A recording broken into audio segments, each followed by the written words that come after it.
है उन लोगों को मुश्किल ज़रूर फेस करनी पड़ेगी थोड़ी सी, क्योंकि पहला लेक्चर इम्पॉर्टेंट था। उसके बगैर आपको शायद ये क्लास समझ में ना आए, क्योंकि हमने मेथड को चेंज किया था क्वेश्चंस को सॉल्व करने के लिए, क्योंकि जो दूसरा मेथड है उसमें कहीं ना कहीं पे गलती हो जाती है हमसे। हमने बेसिक कॉन्सेप्ट कल देखा था, थोड़ा सा रिवाइज जी। 1200 स्टूडेंट्स जिनका आंसर है वो ठीक है, और इनका उमेर जो आपने आंसर निकाला है 583 स्टूडेंट्स, वो गलत है। जैर सॉरी, वो गलत है। हम देख लेते हैं कि वो क्यों गलत है और इसका 1200 स्टूडेंट्स आंसर कैसे आना चाहिए। उससे पहले हम जल्दी जल्दी कल का लेक्चर थोड़ा सा रिवाइज कर लेते हैं। कल के नोट्स भी अब तो आगे पीछे हो गए। चलें देख लेते हैं रेशियो एंड प्रोपोर्शन। हाँ जी, रेशियो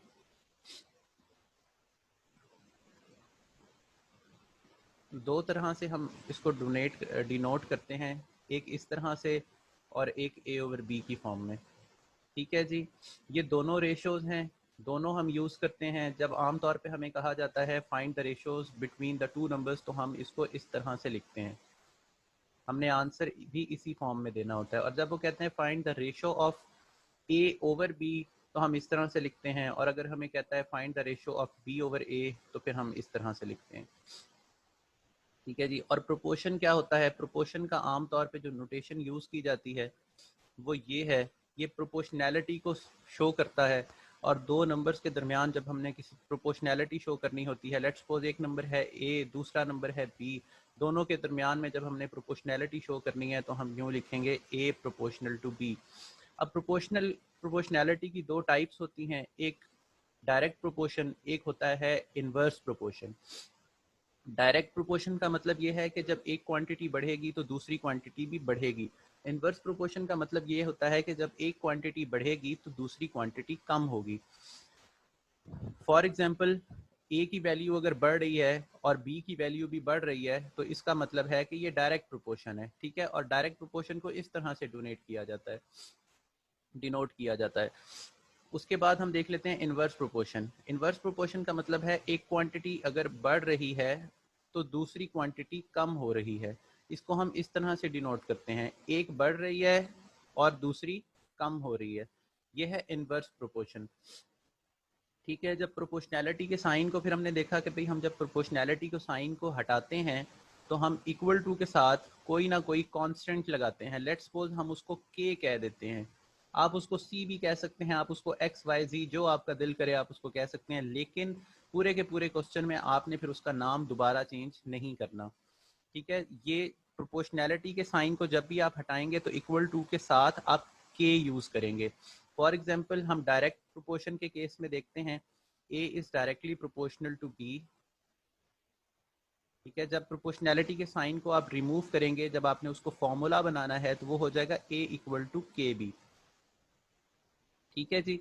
इनवर्स प्रोपोर्शन के केस में हम देखते हैं A is proportional to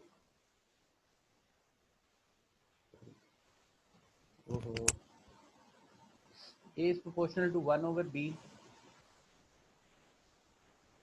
formula जी, राइटिंग को थोड़ा इग्नोर कीजिएगा, ये ए लिखा हुआ है, A is equal to K over B. ठीक है, डायरेक्ट प्रोपोर्शन के केस में हमारे पास ये फॉर्मूला आ गया, इनवर्स के में हमारे पास ये फॉर्मूला आ गया। हमने इन फॉर्मूलाज को यूज करना है और क्वेश्चन को सॉल्व करना है। फिर हमने देखा जी डायरेक्ट प्रोपोर्शन और इनवर्स प्रोपोर्शन के क्वेश्चंस में हमें दो कंडीशंस आमतौर पे दी जाती हैं, जिसमें हमें कहा जाता है, फॉर एग्जाम्पल जिसमें हमें कहा जाता है 12 men do a job in 6 days। तो भी 12 आदमियों ने एक काम 6 दिनों में किया। How many man will be required to perform the job in 2 days।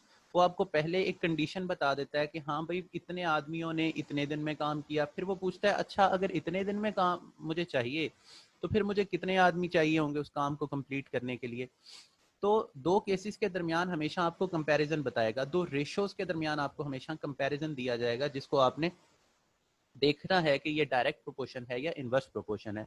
तो इसमें हमेशा दो केसेस होते हैं, जो हमने दो मेथड से इसको सॉल्व करना देखा था, जो बाद वाला मेथड हमने बाद में देखा था कि जी वो ज़्यादा बेहतर है, उससे कर लेना चाहिए। उसमें एरर की जो पॉसिबिलिटी है वो ज़रा कम है, क्योंकि हम जब कैलकुलेशंस पहले कर लेते हैं तो उसमें फिर थोड़ा सा माइनर सा एरर आ जाता है। ये देखें जी, A equal to K B, ये डायरेक्ट प्रोपोर्शनैलिटी के केस में, A equal to K B हमने लिख दिया। अब जब हम कहते हैं कि जब फर्स्ट कंडीशन है तो हम A1 लिख देंगे। कांस्टेंट हमेशा सेम रहता है, कांस्टेंट का मतलब ही ये होता है कि वो सेम रहेगा, K और साथ में हम लिख देते हैं B1। ठीक है, ये क्यों सेम रहता है ये फिर आप लोगों को बाद में कभी डिटेल में समझा देंगे। आपके लिए ज़रूरी नहीं है कि ये क्यों सेम रहता है, फिर आप लोग एक नई तरफ निकल जाएंगे। अच्छा, केस 1 में उसने बताया जी 12 आदमी थे और 6 दिनों के लिए उन्होंने काम किया, तो ये मैंने लिख दिया जी केस 1 के लिए A1 और जॉब के लिए B1। जब केस 2 हम देखेंगे तो हम उसको लिख देंगे A2 इक्वल टू के B2।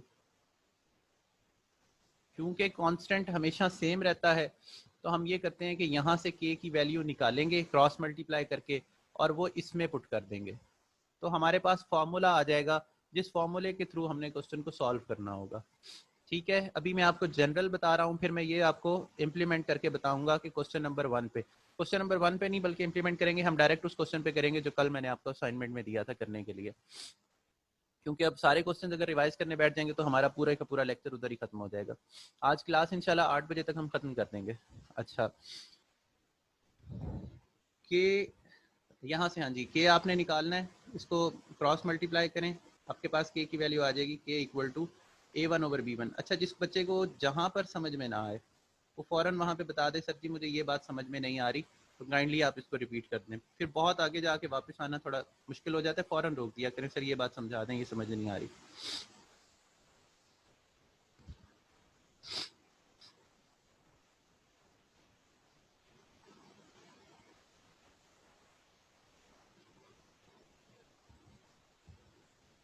अच्छा, ओहो, हाँ, के equal to A1 over B1, ये हमने यहाँ से निकाला, हमने इसको क्या करना था, इस जगह पर पुट करना था। हमने इसको यहाँ पर पुट किया, ये हमारे पास आ जाएगा A1 over B1 into B2। ठीक है जी, आप इस तरह रहने दें अगर आपका दिल करे, अगर आप इस तरह नहीं रहने देना चाहते, मेरी आदत है कि मैं एक नंबर वालों को एक तरफ कर देता हूँ। फॉर एग्जांपल A1 और B1 को एक तरफ कर लूँगा, A2 और B2 को एक तरफ कर लूँगा। आप नहीं करना चाहते तो बेशक ना करें। A2 B2 जब इस साइड पे क्रॉस मल्टीप्लाई होके आएगा तो वो निचली साइड पर आ जाएगा, B2 equal to A1 over B1। ठीक है जी, ये अब हमारे पास फॉर्मूला आ गया। इस फॉर्मूले के अंदर सिंपल हम वैल्यूज को पुट करेंगे और आंसर निकाल लेंगे। अच्छा sir, I have done it but not sure about, अच्छा ये तो ठीक है जी, यहाँ तक सबको क्लियर है? कोई यहाँ तक क्वेश्चन हो? चले हम एक दफ़ा सॉल्व करते हैं क्वेश्चन को, फिर मैं आपको बता देता हूँ। क्वेश्चन नंबर 1 पे हमने देखा 12 आदमियों ने काम किया 6 दिनों में, दो दिनों में अगर हमने काम करना है तो हमें कितने आदमी दरकार होंगे। तो हमने उसके लिए, मैं आदमियों को डिनोट कर रहा हूँ M से, और डेज को, जिसके दरमियान वो दो क्वांटिटीज़ जिनके दरमियान हमने कंपैरिजन करना है वो दो मैंने उठा ली। पहले नंबर पे था आदमी, दूसरे नंबर पे था दिन। तो आदमियों को, मैन को मैंने डिनोट कर दिया M से और डेज को मैंने कर दिया D से। क्योंकि उसने केस वन मैंने आप लोगों के लिए लिखा है, आपने पेपर में केस 1 केस 2 नहीं लिखना, आपने डायरेक्ट M1 M2 लिखना है, D1 D2 लिखना है। M1 मैंने लिखा जी 12 थे, D1 मैंने लिखा 6 थे। ठीक है, यहाँ तक क्लियर है सबको? उसके बाद जो दूसरी उसने मुझे कहा कि आदमी मुझे अब कितने चाहिए होंगे, M2 कह दिया मैंने उसको कि सेकंड कंडीशन में मेरे से पूछ रहा है कि कितने आदमी चाहिए, वो इक्वल टू मैंने क्वेश्चन मार्क कर दिया, मुझे नहीं पता, मैं उसको एज इट इज M2 रहने दूंगा। फिर उसने कहा कि डेज जो थे वो थे 2, मैंने इसको लिखा D2 इज इक्वल टू 2।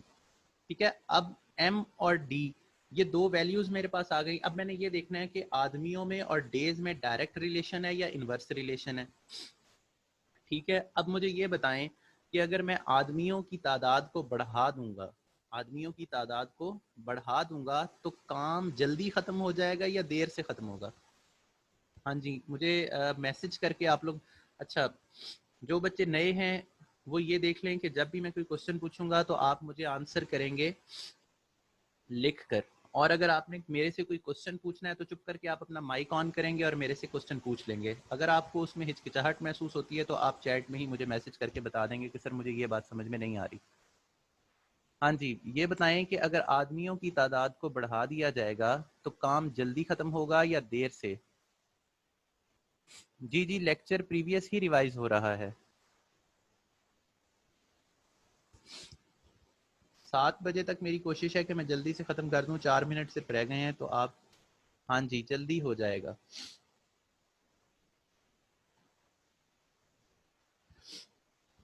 काम जल्दी खत्म हो जाएगा, इसका क्या मतलब है? एक चीज को मैं बढ़ा रहा हूँ, आदमियों की तादाद बढ़ाई, काम डेज की तादाद कम हो गई, इसका मतलब है रिलेशन इनवर्स है। जब इनवर्स रिलेशन है तो इनवर्स रिलेशन का फॉर्मूला हमने कल क्या, अभी हमने क्या देखा कि इनवर्स रिलेशन का हमारे पास फॉर्मूला है। स्टेप 1 हमने क्या देखा जी? स्टेप्स बना लें ताकि आप लोगों को चीज़ें याद रहें। स्टेप 1 में मैंने देखा कि दो क्वांटिटीज़, वो दो क्वांटिटीज़ जिनके दरमियान में मैंने कंपैरिजन ढूंढना है, जिनके दरमियान में मैंने रिलेशन ढूंढना है, वो कौन कौन सी हैं? मैंने देखा मेन हैं और डेज हैं, उनको मैंने डिनोट कर दिया, उनकी वैल्यूज़ को मैंने लिख दिया। दूसरे केस में मैंने फार्मूला, स्टेप 2 में मैंने फार्मूला बनाना है। अच्छा, स्टेप 2 में मैंने ये देखा इनके दरमियान रिलेशन क्या है, इनवर्स है या डायरेक्ट है? आपने बताया जी इनवर्स है। अब हमने देखा जी तीसरे स्टेप में हम इसका फॉर्मूला बनाएंगे, इनवर्स रिलेशन का फॉर्मूला। अच्छा, अब मैं एम और डी की फॉर्म में लिखूंगा, ए और बी की फॉर्म में नहीं लिखूंगा, वो जनरल मैंने आपको बताया था, ठीक है। अब एम की form, M is inversely proportional to days, मैंने इसको यूं डी लिख दिया, ठीक है जी। M is equal to, constant लगेगा साथ में, के, डी नीचे है तो वो डी नीचे रह जाएगा। अब हम इसका फॉर्मूला बना रहे हैं,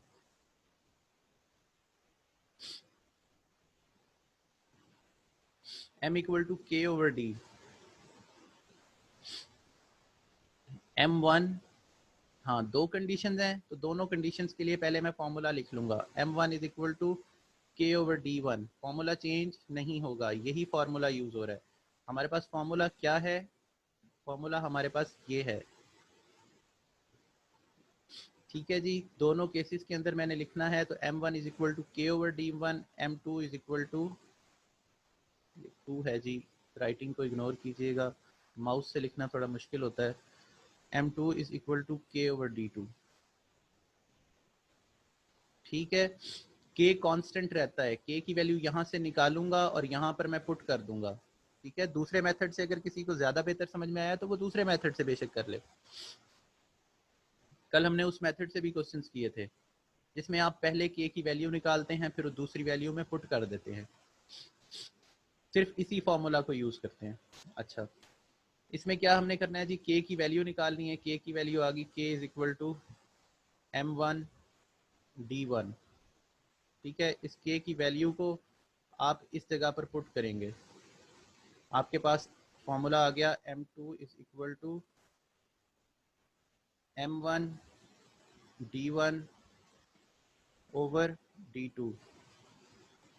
मैंने आपसे कहा था मेरी आदत है कि मैं एक नंबर वाली टर्म्स को एक साइड पे कर देता हूँ, दूसरी टर्म्स को मैं एक साइड पे रहने देता हूँ। M two into D two हो जाएगा, क्रॉस मल्टीप्लाई करूंगा और M one equal to D one हो जाएगा। M one into D one equal to M two into D two, ठीक है जी। ये हमारे पास फॉर्मूला आ गया। अब हमने क्या करना है? अब हमने सिंपल इसमें वैल्यूज को पुट करना है, ठीक है। अब आपने परेशान नहीं होना कि जी ये क्या हो गया, कैसे हो गया, अब इसमें क्या वैल्यू पुट करें। एम वन क्या है? एम वन आपने पीछे पहले डाटा लिख लिया था, ये लिखा था एम वन 12 है, डी वन क्या है 6 है, डी टू क्या है 2 है, एम टू हमने फाइंड करना है, उसको ऐसे ही रहने देंगे। तो लिख लेते हैं जी, एम वन हमारे पास क्या था? 6, 6 था 12 था, 12 था जी। एम वन हमारे पास 12 था, डी वन हमारे पास 6 था, M2 हमारे पास फाइंड करना था, हमने एज इट इज़ रहने दिया।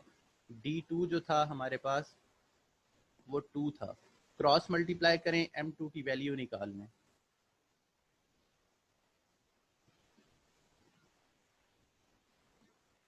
ठीक है जी, ये हो गया 72 divided by 2 equal to 36।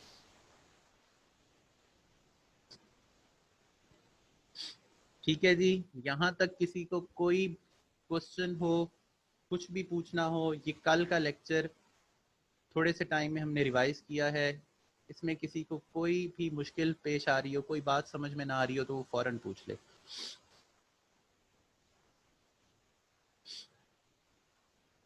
Clear है? और किसी बच्चे को किसी किस्म का कोई सवाल पूछना हो तो वो पूछ ले। ठीक है जी, क्लियर है? जिनको क्लियर है बहुत अच्छी बात है जी, जिनको क्लियर नहीं है, छोटा सा भी सवाल है तो वो पूछ ले। देखें, इस चीज़ को ना देखें कि सर दोबारा से सर को समझाना पड़ेगा या सर को गुस्सा आ जाएगा। आता है तो सर को 1000 मरतबा गुस्सा आता रहे। आप लोगों के लिए इम्पोर्टेंट ये है कि आप लोगों को चीज़ समझ में आनी चाहिए। अगर आप लोगों को समझ में नहीं आएगा तो अगर आप अभी समझ में नहीं आ रहा तो पेपर में भी आपसे नहीं सॉल्व होगा, इसलिए अभी समझ लें। किसी का कोई सवाल हो तो वो पूछ ले, नहीं तो फिर हम आगे चलते हैं।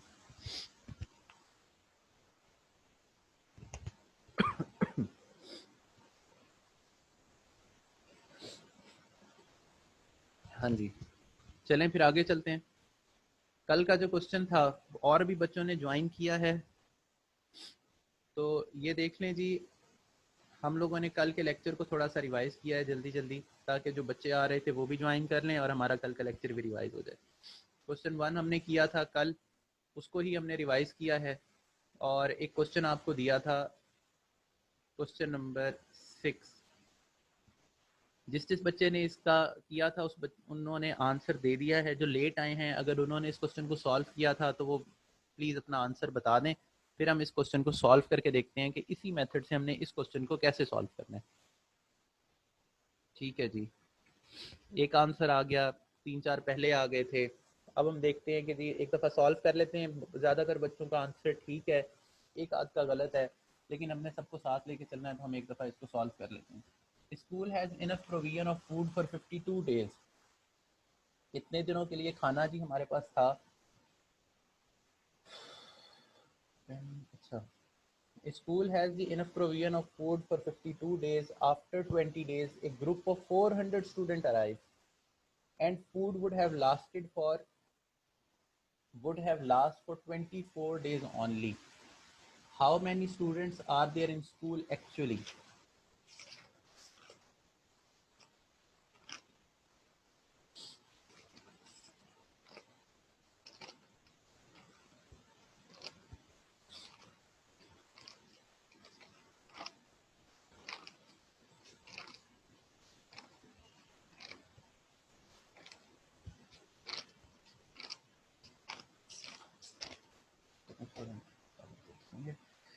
हाँ,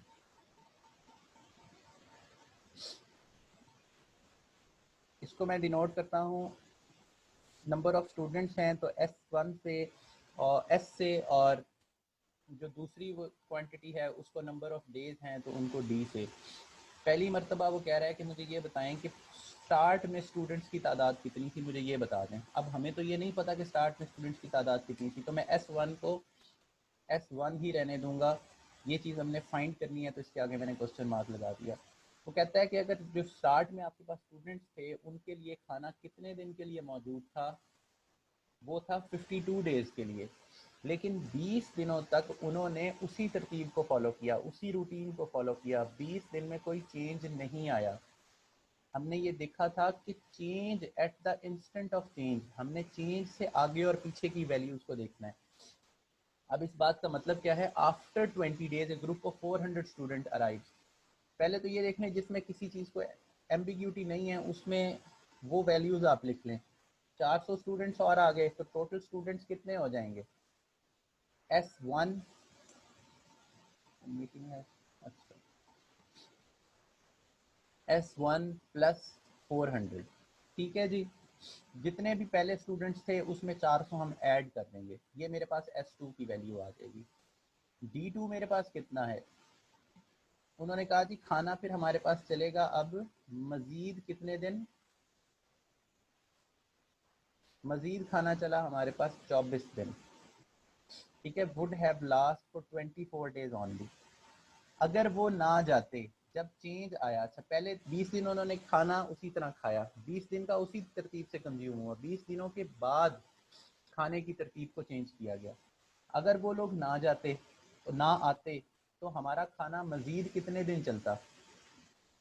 52 में से 20 को माइनस करें, क्यों 52 में से हमने 20 को इसलिए माइनस किया जी, 32 बिल्कुल, हमने 20 को इसलिए माइनस किया कि 20 दिन उसी रूटीन से खाना चला है, उसमें जो बाद में 400 स्टूडेंट्स आए हैं उन्होंने खाना नहीं खाया, ठीक है। अब अगर वो ना आते तो 32 दिन और चलता, अब वो आ गए हैं तो जी 24 दिन और चला, ठीक है। ये दो D1 हमारे पास आ गया, D2 हमारे पास आ गया, S1 हमारे पास है, S2 हमारे पास है, हमने अपना डाटा लिख लिया, ये मैंने गिवन डाटा की हेडिंग दे दी, ये मुझे बताया है उसने सवाल में, मैंने इसमें अपनी तरफ से कोई भी चीज़ ऐड नहीं की, ठीक है। अब हम देखते हैं जी स्टेप 2 में रिलेशन क्या है जी इन दोनों के दरमियान। हाँ जी, अगर नंबर ऑफ स्टूडेंट्स बढ़ जाएंगे, ठीक है, तो क्या खाना ज़्यादा दिन चलेगा या कम दिन चलेगा। खाने की क्वांटिटी तो जी सेम है, ठीक है। पहले एक खाना कम दिन चलेगा जी, बिल्कुल कम दिन चलेगा, बाकी बच्चे भी रिस्पांस देंगे तो ज़्यादा अच्छी बात है, अगर नहीं समझ में आई तो सवाल पूछेंगे, ठीक है जी। इनवर्स आगे भी बता दिया जी, शाबाश। देखें कम दिन चलेगा, जब कम दिन चलेगा, एक वैल्यू को मैं बढ़ा रहा हूँ, स्टूडेंट्स को बढ़ा रहा हूँ, डेज कम होते जा रहे हैं, तो रिलेशन हमारे पास इनवर्स बनेगा, ठीक है। हमने देख लिया जी इनवर्स रिलेशन है, इनवर्स रिलेशन है, तो इनवर्स रिलेशन को मैं कैसे लिखूंगा, एस, अब प्रोपोर्शनैलिटी का साइन मेरे पास नहीं है कीबोर्ड में, तो मैं आपको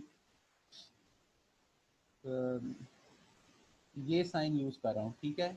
ये प्रोपोर्शनैलिटी की जगह यूज़ कर रहा हूँ, ये ना समझिएगा कि ये है प्रोपोर्शनैलिटी, प्रोपोर्शनैलिटी का साइन वही है, लेकिन उसमें लिखने में बहुत टाइम लग जाता है, इसलिए मैं यहाँ पर लिख रहा हूँ S is proportional to 1 divided by days, ठीक है।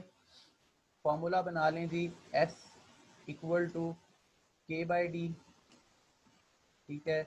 S1 equal to K divided by D1, किधर चला गया, K divided by D1, S2 equal to K divided by D2, ठीक है जी। पहली इधर से के की वैल्यू निकाल लें, के की वैल्यू क्या आ जाएगी, क्रॉस मल्टीप्लाई करें, के equal to S1 into D1, ठीक है जी। इधर पुट कर दें, जब इधर पुट करेंगे तो क्या वैल्यू आएगी, S2 इक्वल टू के की जगह उसकी वैल्यू पुट करें, S1 into D1 divided by D2, ठीक है जी। ये फॉर्मूला बन गया, मैंने आपको कहा था मेरी आदत है मैं दोनों टर्म्स को एक तरफ कर लेता हूँ एक जैसी को, तो S2 D2 डिवाइड हो रहा है, क्रॉस मल्टीप्लाई करेंगे तो उधर जाके मल्टीप्लाई हो जाएगा, D2 equal to S1 into D1, ठीक है जी। ये मेरे पास फॉर्मूला आ गया, ठीक है। इसमें मैं सिंपल वैल्यूज को पुट करूंगा और मैं अपना आंसर निकाल लूंगा, ठीक है। कहाँ गई वैल्यूज, ये रही, यहाँ पे जी S2 की वैल्यू, S2 की वैल्यू मेरे पास है S1 प्लस 400, S1 प्लस 400, इसके गिर्द ब्रैकेट्स लगा देते हैं क्योंकि ये एक टर्म है, S2 है, इसको मल्टीप्लाई करना है हमने D2 से, D2 हमारे पास कितना था 24, सॉरी S2 D2, हाँ ठीक है, इक्वल टू S1 हमारे पास नहीं पता, उसको S1 ही लिख दूंगा, मल्टीप्लाई बाय D1 मेरे पास कितना था 32 डेज जी। ये क्या हो जाएगा, इसको मल्टीप्लाई करें, क्रॉस मल्टीप्लाई करें, S1 की वैल्यूज को एक तरफ लिख लें और इसका आंसर निकालें, 24 S1, ठीक है, plus 24 into 400,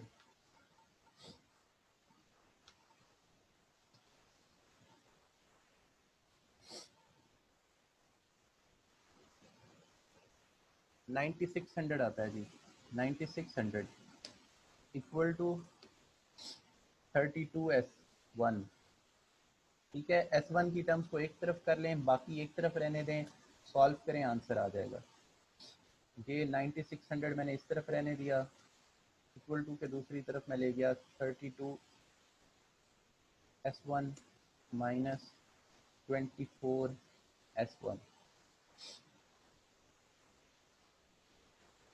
9600 equal to 8S1।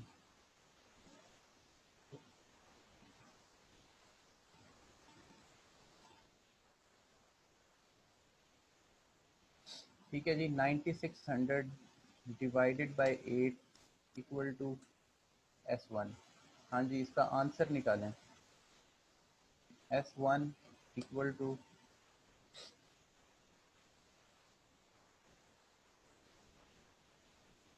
हाँ जी, क्या आंसर आ गया? 1200। क्या अब ये हमारा आंसर आ गया स्टूडेंट्स? S1 क्या था? Initial number of students. ठीक है, S1 हमारे पास था इनिशियल नंबर ऑफ स्टूडेंट्स। तो हमारे पास इनिशियल नंबर ऑफ स्टूडेंट्स ही उसने पूछे थे। How many students are there in the school actually. तो एंड पे आप आंसर कैसे कैसे देंगे? So yeah therefore the actual number of students were 1200। चलें जी, ये आपका आंसर आ गया जी, बिल्कुल स्टेटमेंट फॉर्म में। जब सवाल स्टेटमेंट में होगा, आंसर आप स्टेटमेंट में देंगे। यहाँ तक किसी बच्चे को क्लियर ना हो, कोई भी सवाल हो, मेन सवाल हो, छोटा सवाल हो, जो भी क्वेश्चन हो, वो प्लीज़ पूछ ले। क्लियर है जी? जिसको क्लियर नहीं है जी, वो पूछ ले।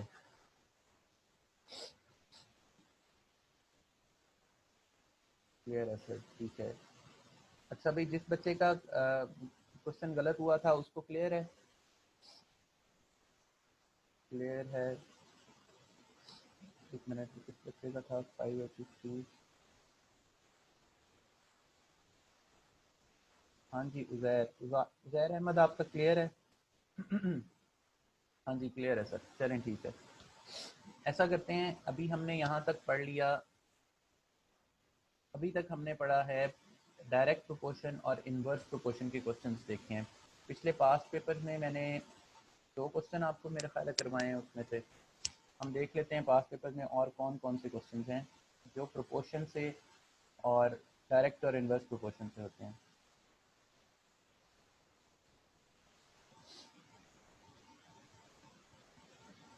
परसेंटेज, अच्छा ठीक है, अगर हमारे पास रेशो और प्रोपोर्शन करने के बाद टाइम बचा तो आज हम परसेंटेज के क्वेश्चंस को भी देख लेंगे। हेरिटेज के हैं।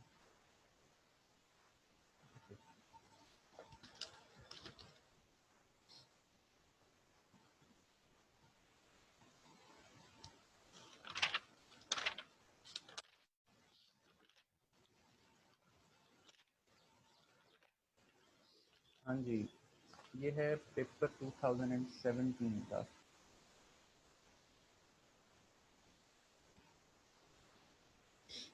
क्वेश्चन नंबर 8 पार्ट बी, ये वाला क्वेश्चन है। ये क्वेश्चन हमने कर लिया है, जो आपको कल असाइनमेंट में दिया था।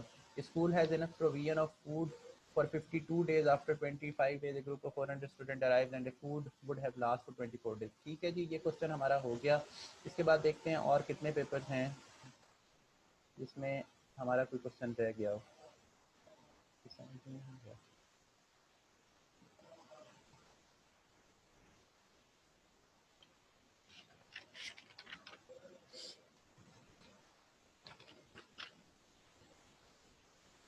हाँ जी, एक और क्वेश्चन लिखें क्योंकि अभी हमने परसेंटेज का वो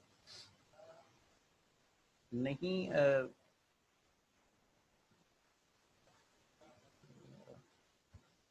अच्छा सर, जो बिल्कुल बेसिक कैलकुलेशंस हैं उसमें ओनली स्टेटमेंट से आंसर दे सकते हैं या कैलकुलेशंस शो करनी हो? देखें जी, 5 नंबर का सवाल पूछना है उसने आपसे, आप उसको स्टेप्स ज़रूर देंगे, एटलीस्ट 4 से 5 स्टेप आप उसको ज़रूर करके दिखाएंगे। हाँ जी, जल्दी जल्दी में आप ये नहीं करेंगे कि भी डायरेक्ट आंसर उसको दे देंगे, वो कभी भी आपको आंसर के नंबर नहीं देगा। मेरे जैसा बंदा बैठा होगा वो तो बिल्कुल क्रॉस लगा देगा। ठीक है, इसलिए आप स्टेप्स ज़रूर करेंगे। ठीक है, थोड़े कर लें स्टेप्स, लेकिन करें ज़रूर। अगर आप लोगों की प्रैक्टिस बहुत ज़्यादा हो जाए तो फिर आप लोगों को पता चल जाएगा जी इसमें कौन सा फार्मूला लगना है, इसका फार्मूला बनता क्या है, वो आपको स्टार्ट में ही पता होगा डायरेक्ट और इन्वर्स प्रोपोर्शन के केस में। ठीक है, जिस तरह ये इन्वर्स प्रोपोर्शन के केस में ये फार्मूला बना था, डायरेक्ट प्रोपोर्शन के केस में m1/d1 बनता, जिस तरह आप मुझे याद है इक्वल टू m2/d2। तो मैं डायरेक्ट फार्मूला, अगर आपको बहुत आसान लग रहा है तो आप फिर डायरेक्ट फार्मूला पुट के सॉल्व करके सॉल्व कर दें, बेशक उसको फाइंड ना करें। ठीक है, हाँ जी, क्वेश्चन क्या था? क्वेश्चन ये है, पिछले पास्ट पेपर में ही आपके क्वेश्चन आया हुआ है। नहीं, ये नहीं, ये वाला।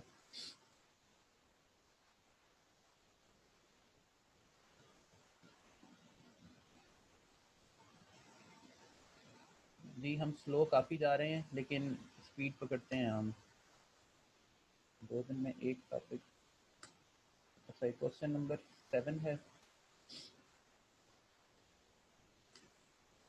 हाँ जी, it takes 3 liters of paint to cover an area of 25 square metres. What percentage को हटा दें?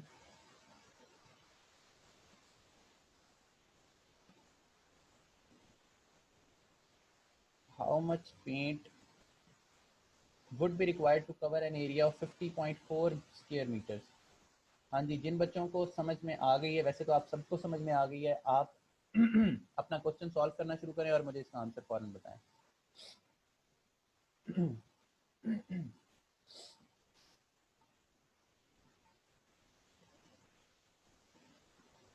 जी ये क्वेश्चन नंबर 7 आई थिंक 2018 के पेपर में से है।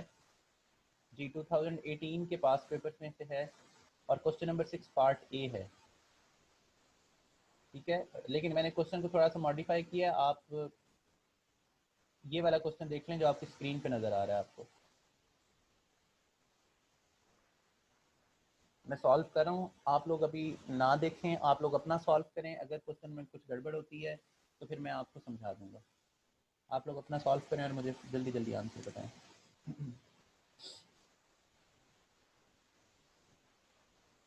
6.3 लीटर, ये एक आंसर आ गया, बाकी बच्चे भी जल्दी जल्दी बताएंगे।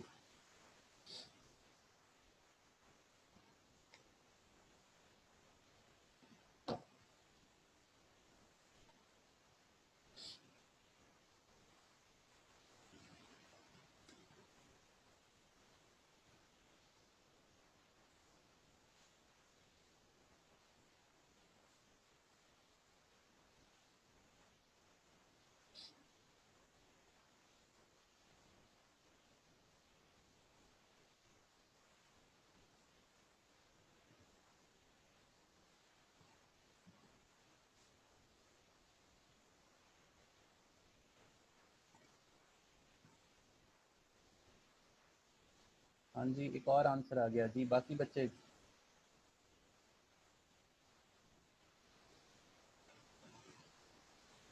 देखें, समझ अगर आपको नहीं आई और आप सवाल नहीं पूछेंगे तो ये आप अपने साथ बहुत ज़्यादती करेंगे। इसलिए बेहतर ये है कि जो चीज़ समझ में ना आए वो अभी क्लियर कर लें।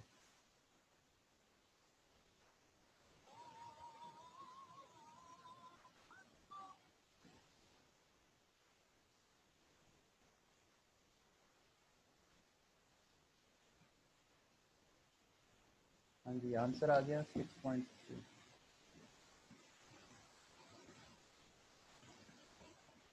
हाँ जी, बच्चों के आंसर आ रहे हैं, सारे बच्चों के अभी भी आंसर नहीं आए। 1 2 3 4 5, 5 बच्चों का आंसर आया। इस टाइम क्लास ले रहे हैं 12 बच्चे, 11 बच्चे। इसमें से सर को हटा दें, सर अरसलान को, बाकी 10 बच्चों का आंसर आना चाहिए जी।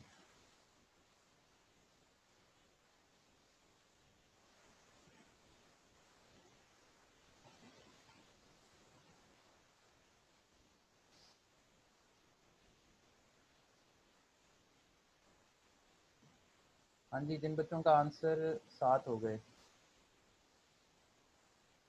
3 बच्चे रह गए हैं जी।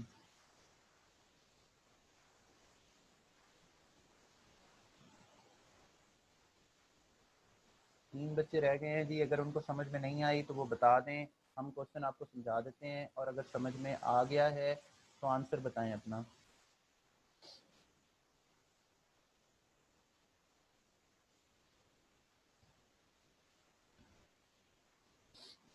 आई थिंक या वो बच्चे क्लास नहीं ले रहे या वो बच्चे आंसर नहीं कर रहे। हम मेरे ख्याल में आगे चलें, ठीक है। एक बच्चे का और आंसर आ गया, 2 बच्चे रह गए हैं जी। 6.3 लीटर आंसर बिल्कुल सही है। अगर आप लोगों में से किसी का गलत आंसर आ रहा हो तो मुझे बता देगा, मैं उसको बाद में क्लास के एंड पे फिर दोबारा समझा दूंगा। ठीक है जी, आगे चलते हैं। कल हमने एक चीज़ पढ़ी थी, कंपाउंड प्रोपोर्शन। ठीक है, अब हम कंपाउंड प्रोपोर्शन के थोड़े से क्वेश्चंस देख लेंगे, क्योंकि कंपाउंड प्रोपोर्शन भी बहुत इंपॉर्टेंट है और अक्सर आ जाता होता है। उसके बाद हम आप थोड़े से रेशोज के क्वेश्चन देख लेंगे, टाइम बचा तो फिर परसेंटेज भी देख लेंगे।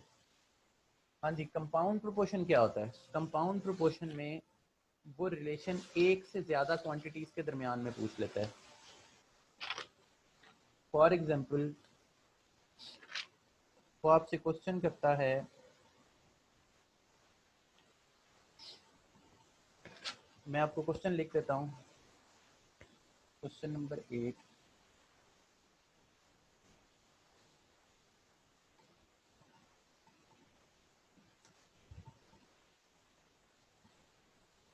4 men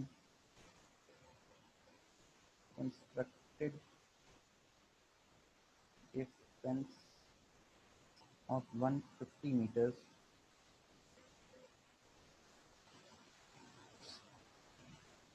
in 6 days। ठीक है जी।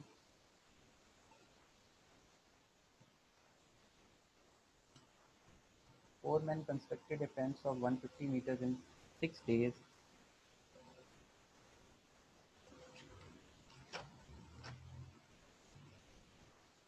if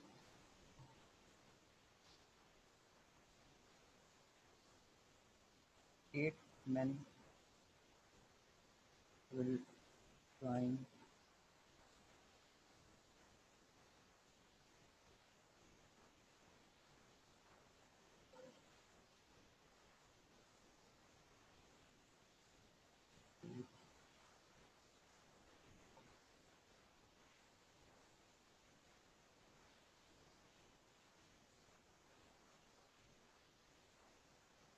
as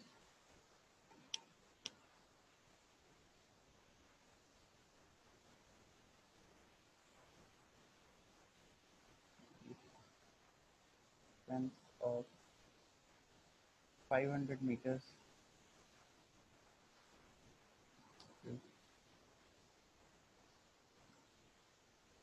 how many days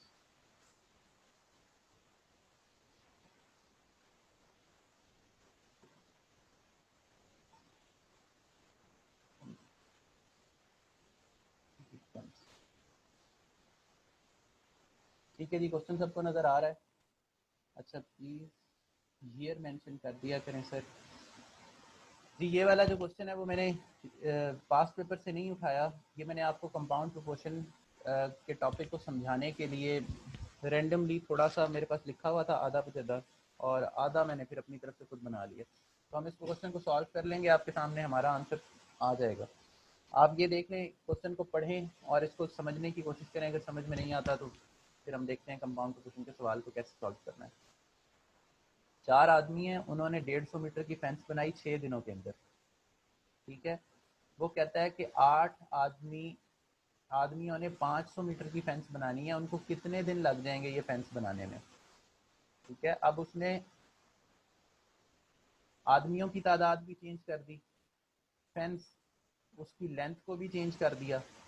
ठीक है, और वो मेरे से तीसरी क्वांटिटी पूछ रहा है, वो कहता है कितने नंबर ऑफ डेज उसको चाहिए होंगे ये कंप्लीट करने के लिए।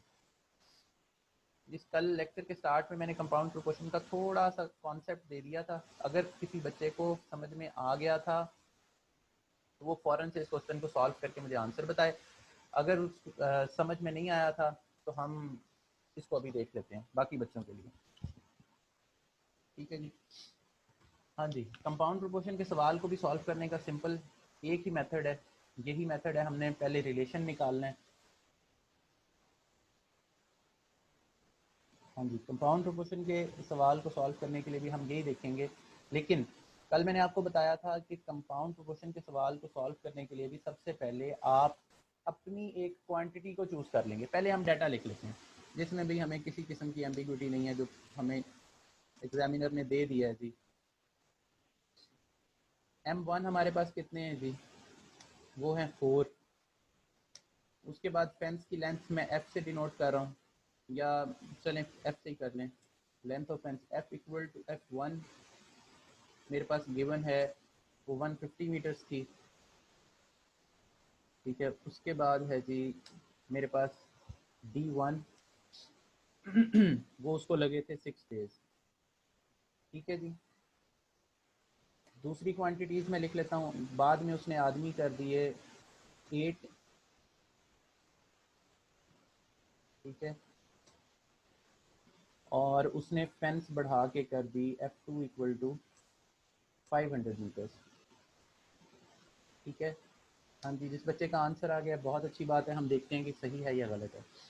अच्छा, D2 equal to question mark, वो हमने फाइंड करना है, उसको हम एज इट इज़ रहने देंगे। अब देखिए हमारे पास 3 क्वांटिटीज़ है। पहले नंबर पे मैंने मेंशन कर लिया, आदमियों को मैं M से डिनोट कर रहा हूँ, पेंस को मैं F से डिनोट कर रहा हूँ, और डेज को मैं D से डिनोट कर रहा हूँ। आप अपनी मर्जी से एक क्वांटिटी उठा लें और उसको बाकी दोनों के साथ कंपेयर करें। ठीक है, जो पहले आप पिक कर लेंगे उसको बाकी दोनों के साथ आपने करना है। आप कोई भी वैल्यू उठा सकते हैं, कोई भी क्वांटिटी उठा सकते हैं। मैं M उठा रहा हूँ, M को F और D के साथ कंपेयर करूंगा, उसके दूसरे नंबर पे दूसरे स्टेप में उसका फॉर्मूला बनाऊंगा, तीसरे स्टेप में उसमें वैल्यूज पुट करके उसका आंसर निकाल लूँगा। ठीक है, यही करना है हमने। पहले ये देखना है, पहले हमने 2 क्वांटिटीज़ उठा ली। मैं कहता हूँ पहले नंबर पे मैंने उठा ली M और प्रोपोर्शनल टू फेंस। ठीक है जी। अब मुझे ये बताएं कि अगर मैं आदमियों की तादाद को बढ़ा दूंगा, अगर मैं आदमियों की तादाद को बढ़ा दूंगा तो क्या ज्यादा आदमी ज्यादा लंबी फेंस बना सकते हैं या वो कम छोटी फेंस बनाएंगे? हाँ जी, ज्यादा आदमी ज्यादा लंबी फेंस बनाएंगे। तो इसका क्या मतलब है कि ये डायरेक्ट रिलेशन है। डायरेक्ट रिलेशन है तो मैं इसको लिख दूंगा M is directly proportional to F। ठीक है, ठीक है जी, डायरेक्ट आप लोग भी यही कह रहे हैं। अच्छा, दूसरे नंबर पे मुझे ये बताएं M का ताल्लुक D के साथ क्या होगा, नंबर ऑफ डेज के साथ। अगर मैं,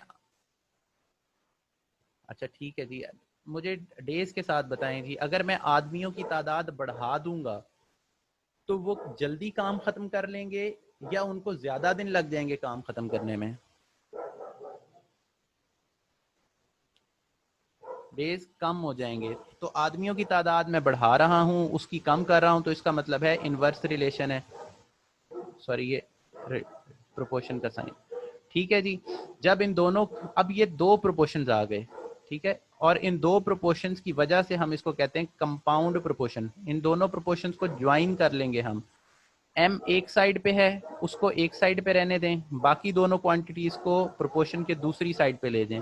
F ऊपर है, ऊपर रहने दें, D नीचे है, उसको नीचे रहने दें। ठीक है जी।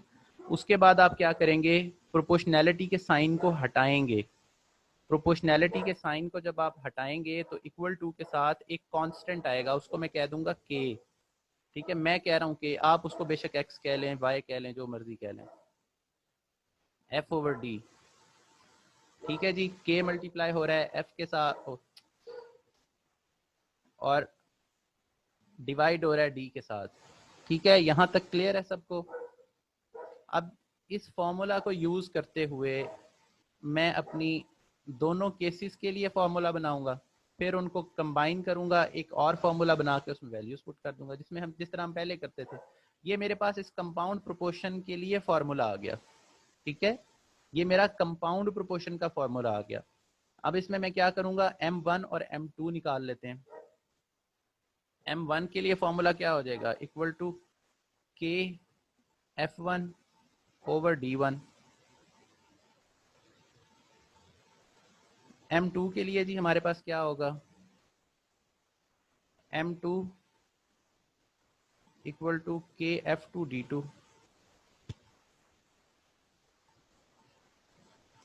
जी आप K यहाँ से निकालेंगे और यहाँ पर पुट कर देंगे, तो K की वैल्यू मैंने निकाली M1 into D1 over F1।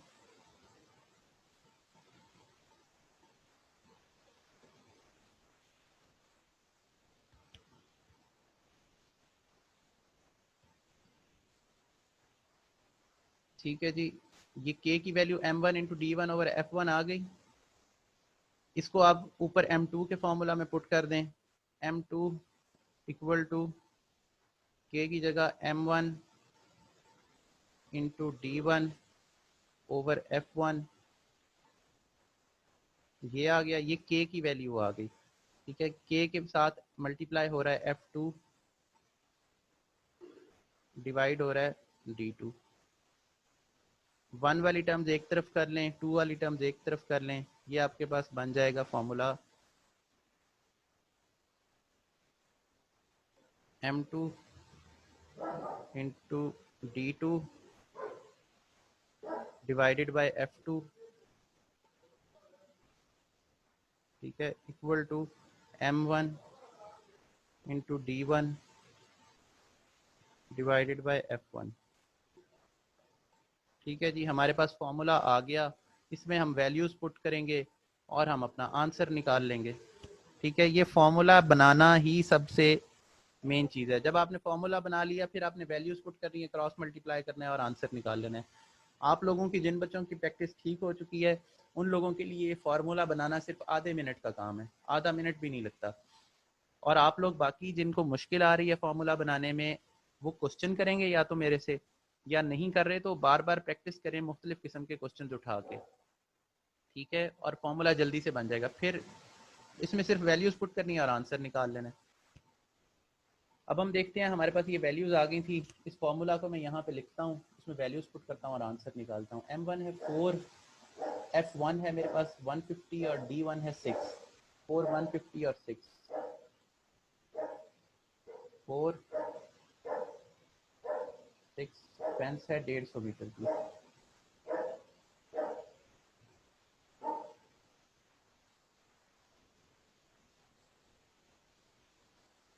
ठीक है जी, M2 मेरे पास थे 8 आदमी हो गए थे। कितने दिनों में काम चाहिए था मुझे, वो फाइंड करना है। और फेंस की लेंथ कितनी थी, 500 मीटर्स।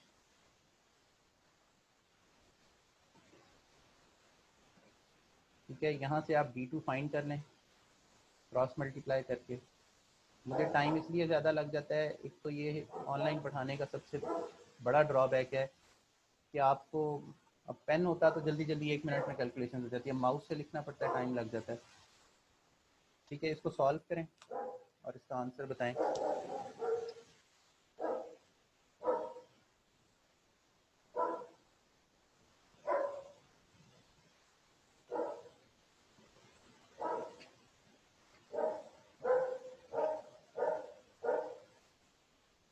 ठीक है जी, 10 डेज आंसर आ गया आपके पास। ठीक है, जिन बच्चों का आंसर बिल्कुल ठीक आया था, वेरी गुड। जिनका मसला आया था, वो एक आध क्वेश्चन और करें। ठीक है, यहाँ तक अगर किसी को किसी किस्म का कोई सवाल हो तो बताए। ठीक है, ये कंपाउंड प्रोपोर्शन के हमारे क्वेश्चन हो गए हैं। एक क्वेश्चन हो गया है, एक आधा क्वेश्चन मैं आपको दे देता हूँ, वो आप लोग प्रैक्टिस के लिए कर लें, फिर ताकि हम आगे चलें। हमारी स्पीड काफ़ी स्लो जा रही है।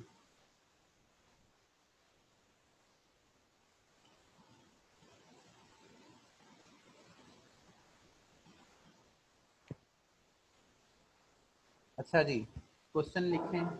यहाँ तक क्लियर है सबको? मुझे पहले बता दें। सर हमें सर क्लासेस इनकी स्लाइडें वगैरह मिल सकती हैं हमें, आज की जो स्लाइड्स क्लास की स्लाइडें वगैरह हैं। स्लाइड्स देखें, स्लाइड्स तो मैंने नहीं बनाई हुई, मैं तो आपके सामने लिखता जा रहा हूँ व्हाइट बोर्ड पे और नोट पैड पे। आपको क्या चाहिए? आपको लेक्चर रिकॉर्ड हुआ हुआ मिल जाएगा। जी सर, हमें रिकॉर्ड वाला क्लास पूरा मिल जाए तो आपकी बड़ी मेहरबानी हो जाएगी सर, जी जी, क्योंकि आज मैंने सर कल, कुछ लेट। जी जी, असल में कल सर का मैंने लेक्चर कुछ रिकॉर्ड क्लास नहीं लेट हो सका ज्वाइन था। किया था, इनकी वजह से। अच्छा ठीक है जी, कल का लेक्चर रिकॉर्ड नहीं हो सका था, आज का रिकॉर्ड है तो ये आपको इंशाल्लाह मिल जाएगा। चलो thank you sir, thank you sir. You are welcome. अच्छा D2 हमने फाइंड कर लिया ये। अच्छा जी, क्वेश्चन लिखें आप, क्वेश्चन नंबर 9। अगर किसी को कोई क्वेश्चन नहीं पूछना तो अगले क्वेश्चन पे चलते हैं। ये आप लोगों ने खुद करके बताना है। 4 workers had to complete a fence of 400 meters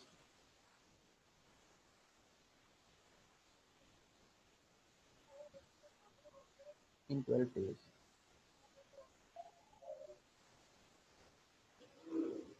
sir आपका ग्रुप है व्हाट्सअप जहाँ पर आप लेक्चर वगैरह शेयर करते हैं, यहाँ सर आप सबको पर्सनली शेयर करते हैं?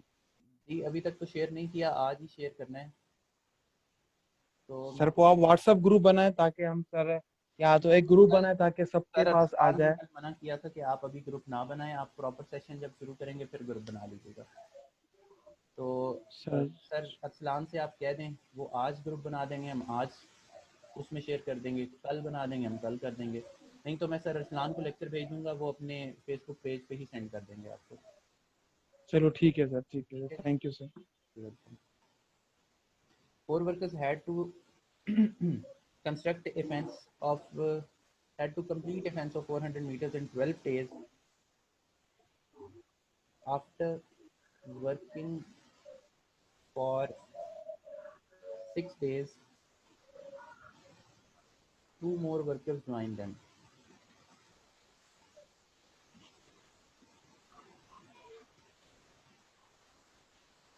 Now, in how many days will they complete the fence?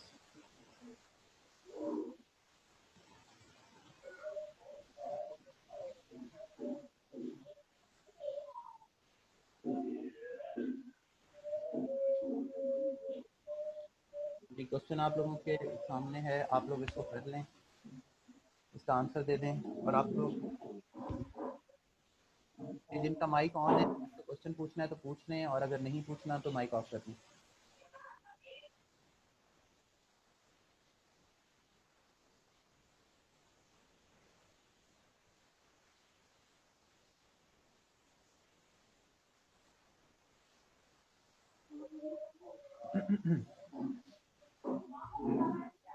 हाँ जी, क्वेश्चन आप लोगों के सामने है, इसको समझ आ गया है तो काइंडली इसको समझें और इसका आंसर बताएं। ये समझें कि ये आपका छोटा सा टेस्ट है। ठीक है, यहाँ पे आज हमारा compound proportion, direct proportion, inverse proportion complete हो जाएगा। रेशो के थोड़े से क्वेश्चन हैं वो हम देख लेंगे, वो भी आज इंशाल्लाह कंप्लीट हो जाएगा 8 बजे तक। ठीक है, 5 मिनट की ब्रेक कर लें नमाज के लिए। ठीक है, जिन लोगों ने नमाज़ पढ़नी है वो नमाज पढ़ लें। 7:45 पे हम दोबारा ज्वाइन करेंगे। ठीक है जी, 5 मिनट की ब्रेक कर लें।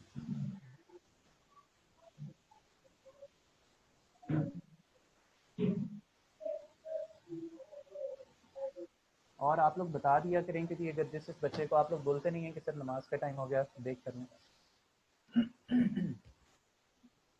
ठीक है, मैं माइक ऑफ करके 5 मिनट की ब्रेक।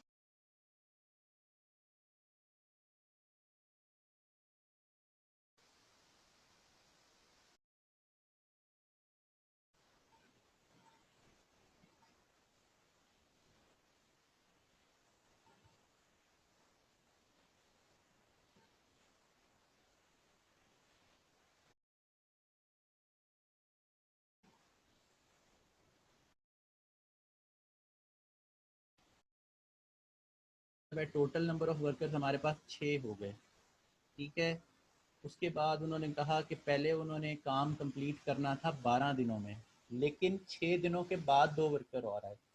मैंने आपसे ये कहा था कि जब भी चेंज आएगा तो at the time of change हम हमेशा से सॉरी हम at the time of change हम हमेशा वो नोट करते हैं वैल्यूज़ को। क्यों? अगर वो 2 वर्कर और ना आते तो मज़ीद 6 दिन और लगते उस फेंस को बनाने में। क्योंकि वो 2 वर्कर और आ गए, इसलिए अब हमें कितने दिन और लगेंगे? वो हम देख लेते हैं। 2 more workers join them, total workers 6 हो गए। तो D1 अगर वो ना आते तो हमारे पास मज़ीद 6 दिन और लगते। अब आ गए हैं तो D2 हमने वैसे भी फाइंड करना है, इसको मैं एज इट इज़ रहने दूंगा। उसके अलावा तीसरी चीज़ हमारे पास है fence, fence of 400 meters after working for 6 days 2 more workers now how many. अच्छा, फेंस हमारे पास उतनी की उतनी खड़ी है 400 मीटर्स। क्योंकि ये कांस्टेंट है दोनों केसेस में तो मैं इसको निकाल भी सकता था, ठीक है। अगर आप लोगों ने सिर्फ डायरेक्ट और इन्वर्स का फॉर्मूला लगा के किया तो वो बिल्कुल ठीक है, लेकिन अगर आप कंफ्यूज ना हो इसलिए मैं ये कंपाउंड के तरीके से आपको करके दिखा देता हूँ। दोनों तरीके ठीक हैं। सिंपल वैल्यूज पुट करनी है। F1 भी हमारे पास 400 है, F2 भी हमारे पास 400 है। दोनों केसेस में हमने 400 ही पुट करना है,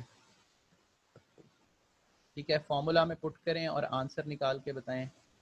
4 6, अच्छा जी मैं पुट कर देता हूँ। W1 हमारे पास है 4 वर्कर्स थे, D1 हमारे पास थे 6, पेंस हमारे पास 400 ही है, इक्वल टू W2 मेरे पास हो गए 6, D2 मुझे पता करना था, ठीक है। F2 मेरे पास 400 है, ठीक है। ये देखें ये वैसे भी कैंसिल हो रहा है, तो D2 मेरे पास आ जाएंगे 4 days, ठीक है जी। आप लोगों को क्लियर है? ठीक है। अब इन 4 days का मतलब मुझे बताएं कि आंसर क्या लिखेंगे। मुझे स्टेटमेंट में आंसर लिख के सारे बच्चे जवाब दें।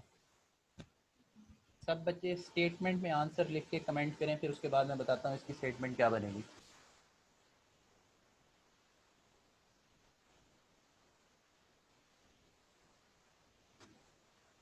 जी क्वेश्चन मैं शो कर देता हूँ।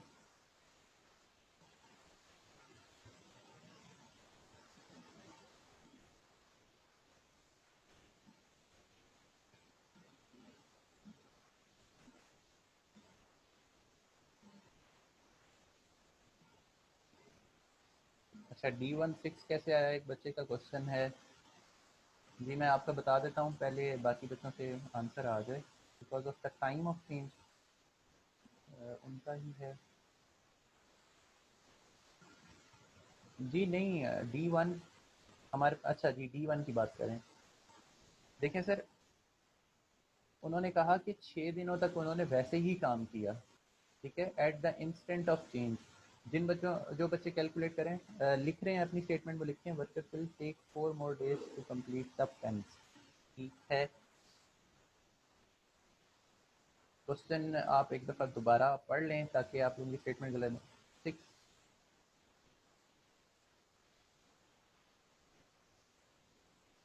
द फेंस, अच्छा जी ये है। 4 days would require to complete 400 meter fence। जी मुख्तलिफ स्टेटमेंट्स आ रही हैं। मैं आपके उमैर आपके क्वेश्चन का आंसर मैं अभी दे देता हूँ। 1 मिनट बच्चों का मैं एक दफ़ा बता दूँ। जी देखें, सारी स्टेटमेंट्स अपनी अपनी जगह पे कुछ हद तक ठीक हैं, लेकिन सारी ठीक नहीं है। 4 more days will be required to complete the fence। जी ये जो आंसर है बिल्कुल ठीक है। ऊपर भी किसी बच्चे ने यही आंसर दिया था, workers will take 4 more days to complete the fence, ठीक है। ये आंसर ठीक है, लेकिन उसने कहा है now in how many days will they complete the fence, कितने दिनों में फेंस कंप्लीट करेंगे। उन्होंने करनी थी 12 दिनों में कंप्लीट, ठीक है। 4 मजीद दिन लगेंगे, तो 6 दिन पहले भी लगे हैं, तो 6 दिनों को 4 दिनों में जब आप ऐड करेंगे तो 10 डेज आंसर आएगा, जिसको आप लिखेंगे the fence will be completed in 10 days, ठीक है। स्लैश डाल के आप दूसरा आंसर भी लिख सकते हैं, 4 more days will be required to complete the fence, ठीक है। क्लियर हो गया सब बच्चों को? हाँ जी, बच्चों को अगर क्लियर हो गया है तो बता दें, अगर कोई एम्बिग्यूटी है तो भी बता दें। अच्छा जी क्लियर हो गया। अच्छा, एक बच्चे का सवाल आया था जी, हमने D1 हमने 6 क्यों लिया है। आप में से अगर कोई माइक ऑन करके प्लीज उस बच्चे को समझा दे तो ज्यादा बेहतर है। हाँ जी, कौन आंसर देना चाहेगा? एक बच्चा।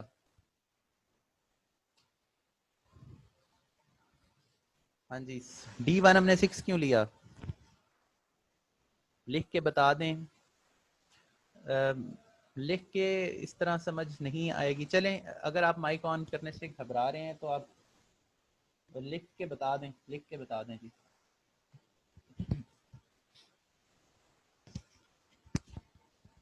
मैं उतनी देर ड्रॉ कर लेता हूँ। उन्होंने वर्कर का नहीं पूछा, उन्होंने पूछा है जी डेज हमने 6 क्यों लिए, हमने 12 क्यों नहीं लिए। जी उनका सवाल ये है कि हमने डेज को D1 को 6 क्यों लिया, हमने 12 क्यों नहीं लिया, क्योंकि 4 वर्कर्स ने काम 400 मीटर की फेंस तो 12 दिनों में बनानी थी।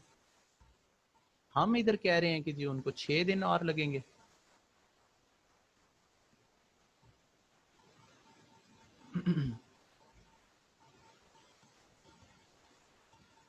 हाँ जी, कोई बताना चाहेगा।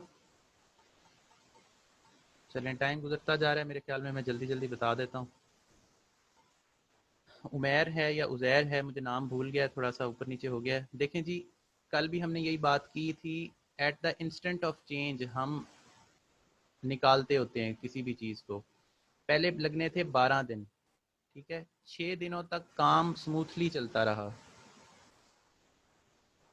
6 दिन तक काम चलता रहा स्मूथली, ठीक है। उसके बाद 2 वर्कर्स और आ गए, 2 वर्कर्स और आ गए, टोटल हो गए 6 वर्कर्स, ठीक है। यहाँ पर थे 4 वर्कर्स, ठीक है। अब आगे वो पूछ रहा है कितने दिनों में काम कंप्लीट होगा, ठीक है। यहाँ पे उसने ये क्वेश्चन पूछा।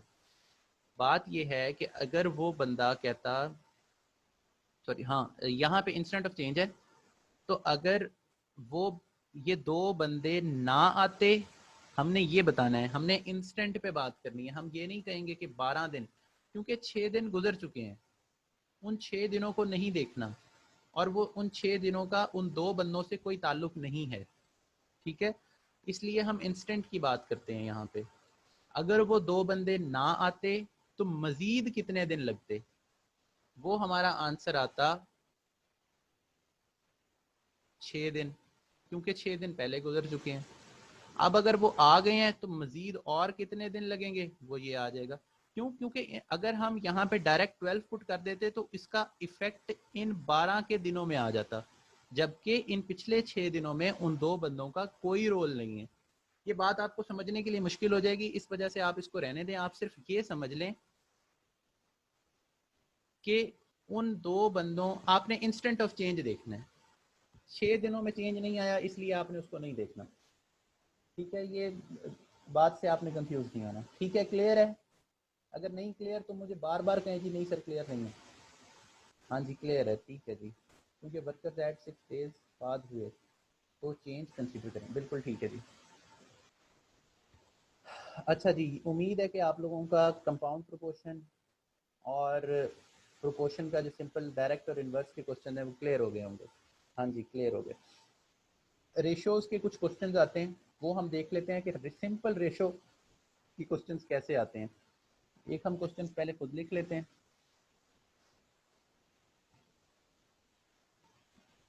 जी। Aslam started a business and got a profit. Aslam and Ahmed कर लेते हैं। Started a business and got a profit of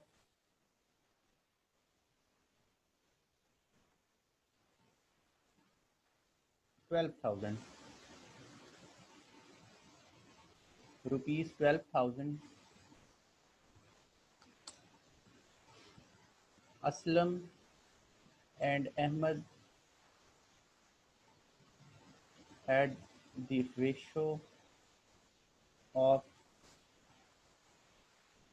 2:3 in the business.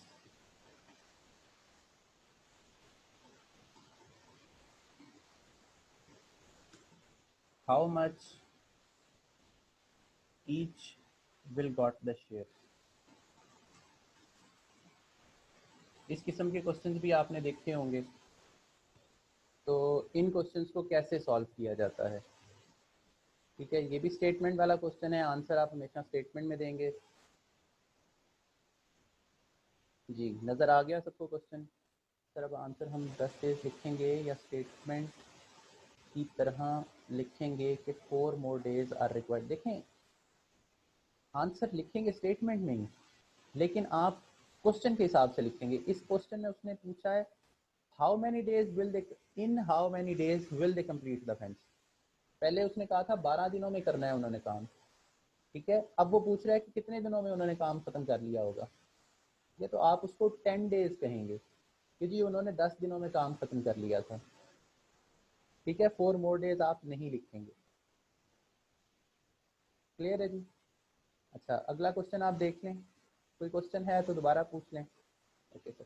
अच्छा, Aslam and Ahmed shared a business, had started a business and got a profit of 12,000 rupees. Aslam and Ahmad had the ratio of 2:3 in their business. How much each will got the share? Question की समझ आ गई सबको? बता दें जी।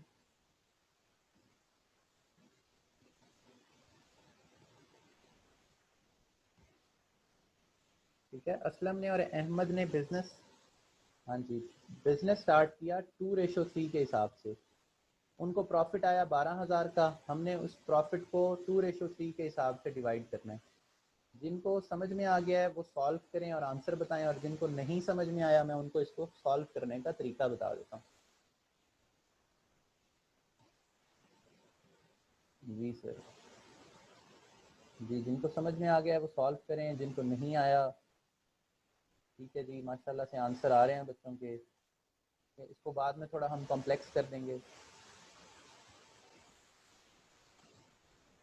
3 बच्चों का answer आया जी। जिनको नहीं समझ में आया वो बता दें सर हमें समझ में नहीं आया। मैंने कौन सा भी आप लोगों को रेशो को समझा दिया इस तरह से करना है।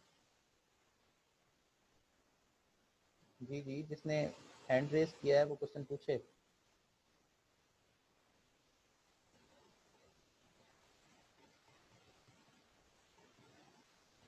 जी अगर कोई क्वेश्चन है तो पूछ लें। चलिए, मेरा ख्याल है शायद गलती से प्रेस हो गया। देखें, इस किस्म के क्वेश्चन को सॉल्व करने के लिए, जी ठीक है, इस किस्म के क्वेश्चन को सॉल्व करने के लिए सिंपल सा तरीका ये है। उसने कहा है कि असलम और अहमद, यहाँ पे ऑप्शन था,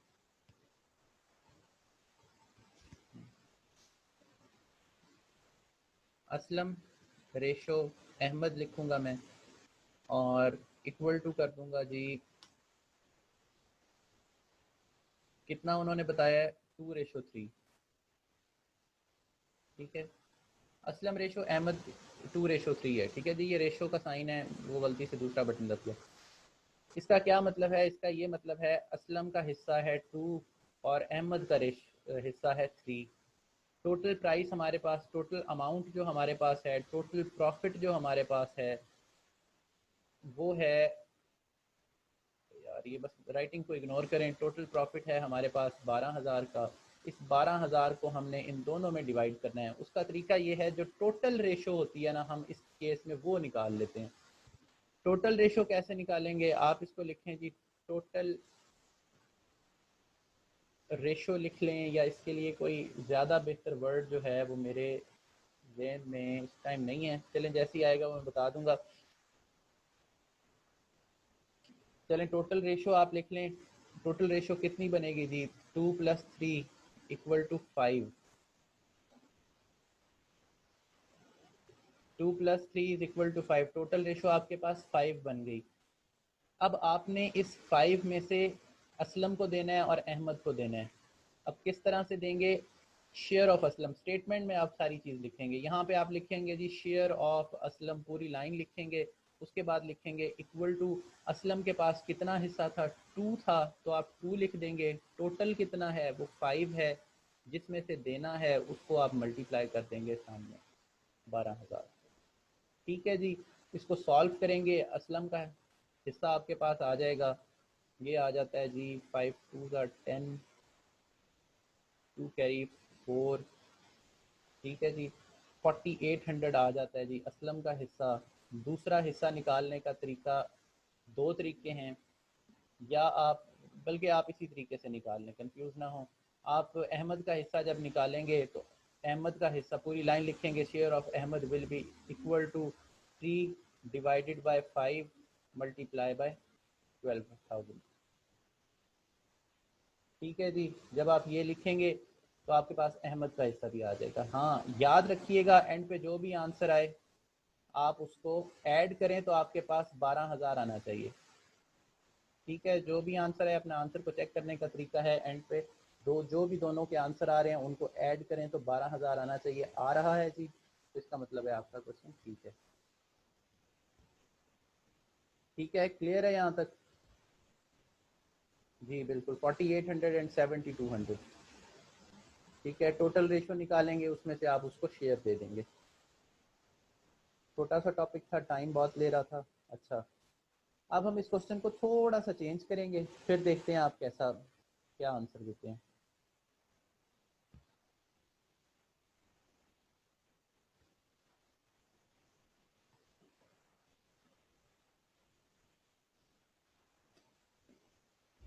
हाँ जी, क्वेश्चन अगर समझ में आ गया है तो मुझे इसका आंसर दे दें।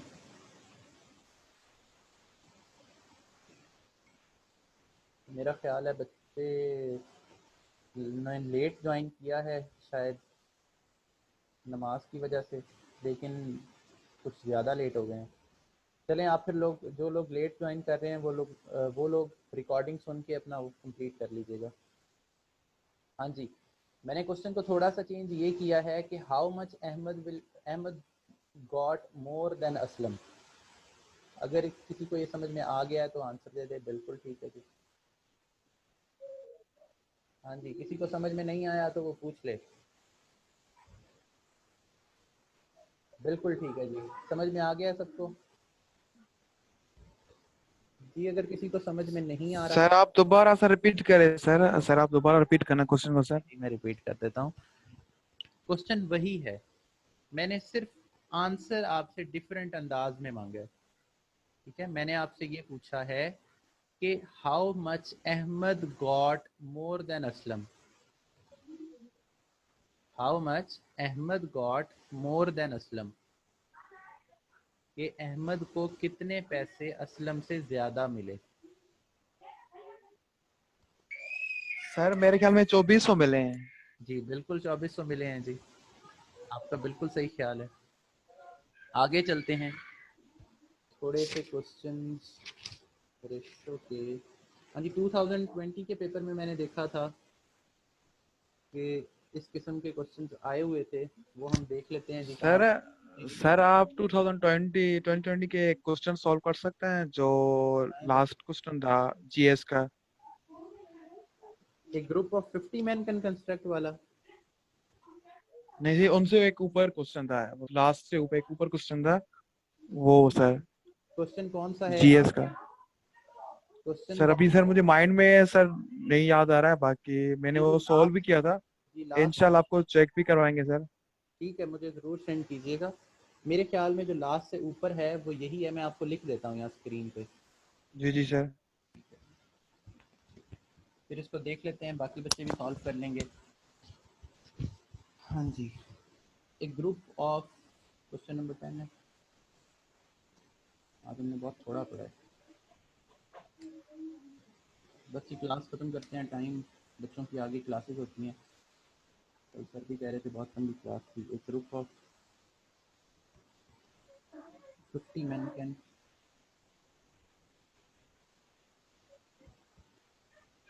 Construct 20 kilometre road in 40 days. How long will 70 men take to complete same road of length, the same length of road?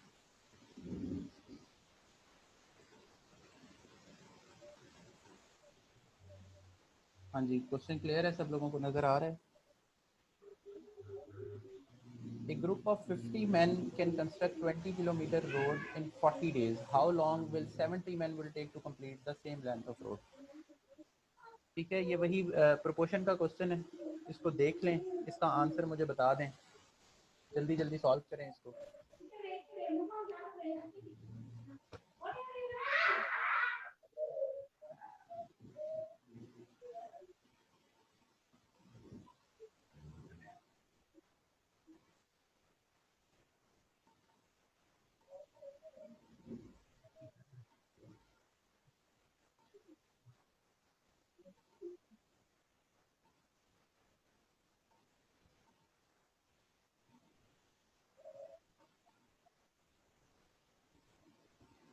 हाँ जी, सॉल्व अगर किसी ने किया है तो आंसर अच्छा आ गया जी। सर मैंने क्वेश्चन सर सॉल्व कर चुका हूँ सर पेपर पर सर। वो मैं सर शेयर कैसे करूँ यहाँ पर सर?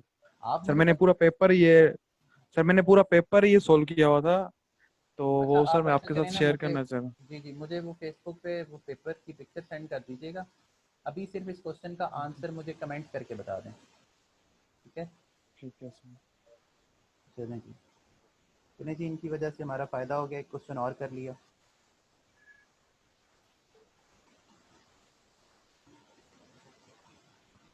हाँ जी, जिन्होंने आंसर अभी दिया है, आंसर सही है या गलत है वो मुझे नहीं पता, लेकिन आंसर का जो अंदाज है वो बहुत बिल्कुल ठीक है। जो हमने कल जिस तरीके से किया था उन्होंने बिल्कुल वैसे ही आंसर दिया। हाँ जी, बाकी बच्चे भी आंसर दे दें। अगर कोई क्वेश्चन है तो फिर माइक ऑन रखें, नहीं तो माइक ऑफ करते हैं।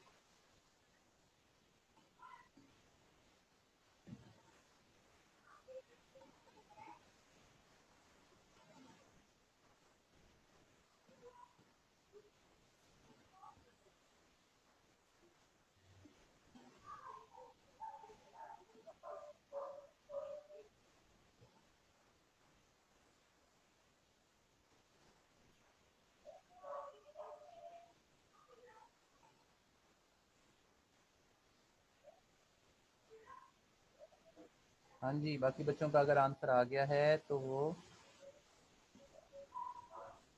रिलेटेड है तो सर उसका थोड़ा बता दें। 2020 का क्वेश्चन नंबर 6 पार्ट है, क्वेश्चन 6 पार्ट ए है। ठीक है, ये क्लास के ना एंड पे कर लेंगे। अभी फ़िलहाल आप ये जो क्वेश्चन हो रहा है इसको देख लें।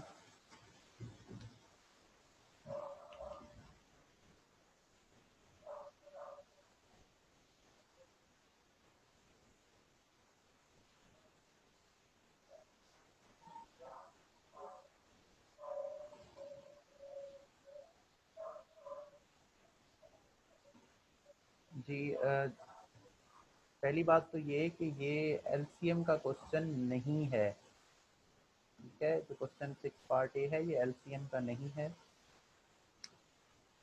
हाँ जी, आंसर आ रहे हैं, बाकी बच्चे भी आंसर अपना बता दें। जी राउंड ऑफ करने के लिए नहीं, उन्होंने कहा आप राउंड ऑफ प्लीज़ ना किया करें, इस लेवल के ऊपर वो आपसे पूरा आंसर मांगता है, ठीक है? अगर पॉइंट्स में आ रहा हो तो पॉइंट्स का मतलब होता है कि कुछ घंटे लगे होंगे, उनको फिर आवर्स में, मिनट्स में और सेकंड्स में कन्वर्ट कर लिया करें।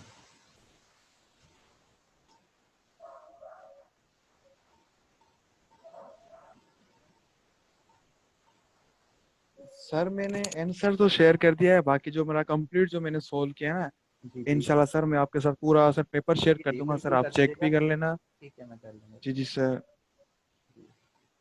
जी पूरा आंसर बताएं जी। सर जो भी पूरा आंसर मैंने यहाँ पर वो मैसेज करके आपको बताएं सर जी, मैसेज। क्वेश्चन है तो पूछें, माइक ऑन करें, क्वेश्चन नहीं है तो आंसर कमेंट करके बता दें, ताकि बाकी सबको भी पता चले,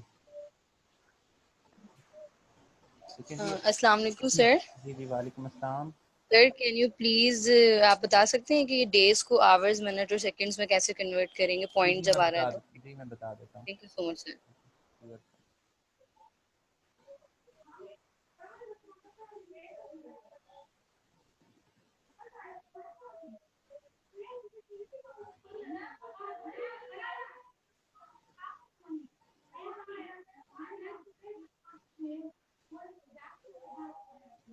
जी आंसर आ गया है सब बच्चों का, तो पूरा आंसर दें जी। 28.57 डेज कुछ भी नहीं होता। अगर आपसे कोई पूछे जी कितने दिन लगेंगे तो आप क्या कहेंगे जी? 28.5 दिन लगेंगे। 28.5 दिन लगेंगे हमें काम कंप्लीट करने में। 28.57 डेज लगेंगे। जाहिर है आप उसको ये कहेंगे कि 28 डेज लगेंगे, इतने आवर्स लगेंगे और इतने मिनट्स लगेंगे। सेकंड्स में आ जाए तो सेकंड्स में भी कर देंगे। ठीक है जी। ऊपर एक बच्चे ने आंसर दिया था 28 days 18 hours 30 minutes and 40 seconds. मेरा आंसर इससे थोड़ा सा चेंज आ रहा है, हो सकता है हमारी वैल्यूज़ में कहीं डिफरेंस आ गया हो, तो एक दफ़ा आप दोबारा सॉल्व करके देख लीजिएगा। आंसर आ रहा है 28 डेज 13 आवर्स, फ़र्क काफ़ी ज़्यादा आ रहा है, आप दोबारा चेक कर लीजिएगा। 28 डेज 13 आवर्स। माइक ऑफ कर दें जी, जिसने अगर सवाल पूछना है तो पूछ लें, नहीं तो माइक ऑफ कर दें।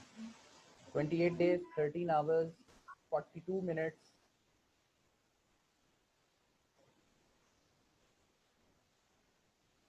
And 51 second.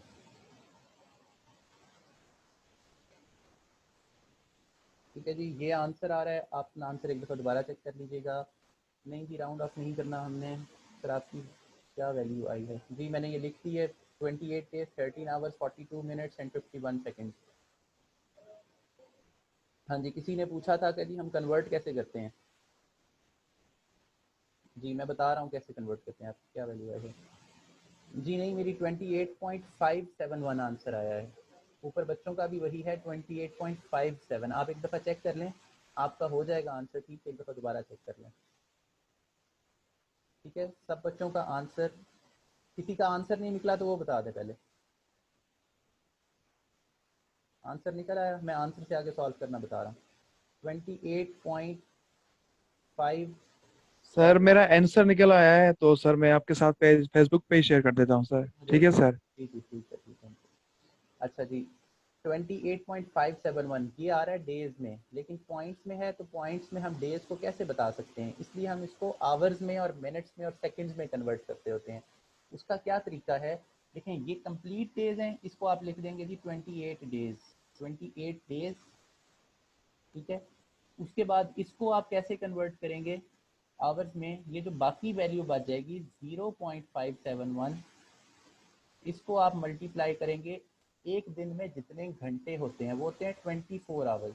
तो आप 24 मल्टीप्लाई करेंगे इसके साथ। ठीक है, आपके पास एक वैल्यू आ जाएगी।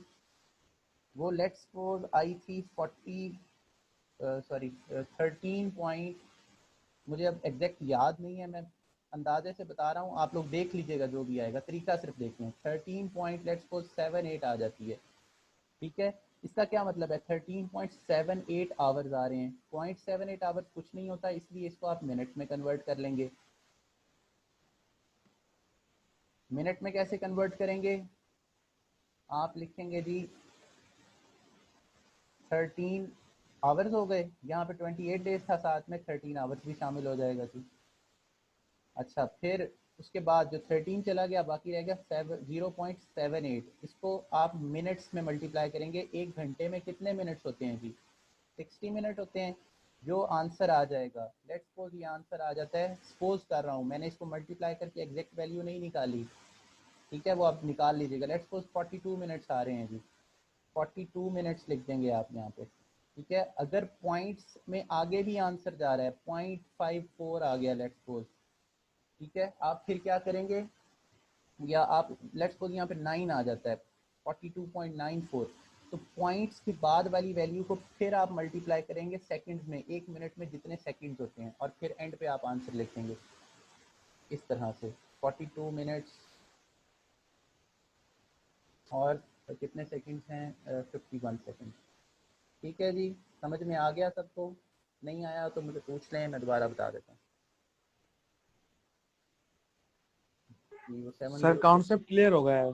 कॉन्सेप्ट क्लियर हो गया है? बाकी बच्चों का क्लियर हो गया जी? ठीक है जी, क्लियर हो गया है। रेशो के क्वेश्चन उम्मीद है आपको समझ आ गए होंगे। एक क्वेश्चन कर लेते हैं, उसके बाद क्लास खत्म करते हैं, बहुत लंबी क्लास होगी है। और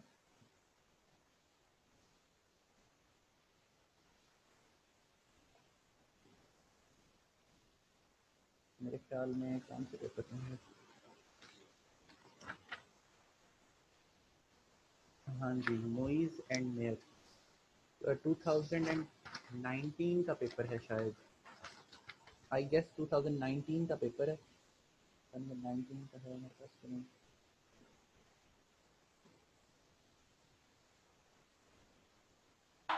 सर मैंने 2011 से 20 तक सर मैंने पास पेपर सोल्व किए थे सर। सर बहुत अगर अच्छी सर बात। आपका कोई, जी सर मैंने चेक भी करवाए थे और सर आपसे भी चेक करवाना चाहते हैं ताकि आप भी देखें कि मिस्टेक्स कहाँ पर है या कोई है इशू जी, है। भेज दीजिएगा, मैं बता दूंगा। Thank you sir. ये वेलकम जी। 1 मिनट में वो पेपर निकाल लें, आपको दिखा देता हूँ। हाँ जी, ये देखें जी, ये क्वेश्चन आ गया। हाँ जी, ये क्वेश्चन है क्वेश्चन नंबर 7 का पार्ट ए 2019 के पेपर में। ये आप लोग सॉल्व करेंगे और मुझे इसका तरीका बताएंगे।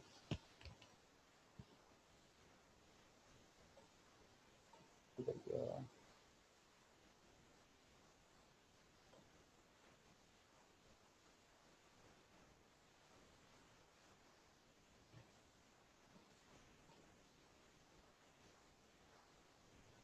हाँ जी, ये क्वेश्चन रीड करें और मुझे इसका आंसर बताएं। चलें शाबाश, जल्दी जल्दी क्वेश्चन को सॉल्व करें। Muiz and Mayer share a lottery win of 2000 rupees in a ratio of 1:4। Muiz then share his part between himself, his wife, their son in the ratio of 4:5:1. How much more does his wife got over their son? जी बस wind up कर दिया जी। बस ये question आप लोगों की assignment में ले लें, इस क्वेश्चन को सॉल्व करें और मुझे इसका आंसर बता दें। जो लोग थक चुके हैं वो क्लास यहाँ पे ख़त्म कर दें। थैंक यू जी।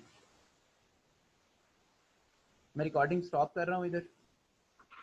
ठीक है सर, ठीक है सर, इंशाल्लाह कल आपको ये सर इनका आंसर और पूरा सॉल्व करके आपको चेक करवाएंगे। वैसे बेहतर है कि अभी सॉल्व कर लें ताकि ये टॉपिक हमारा यहाँ पे ख़त्म हो जाए आज।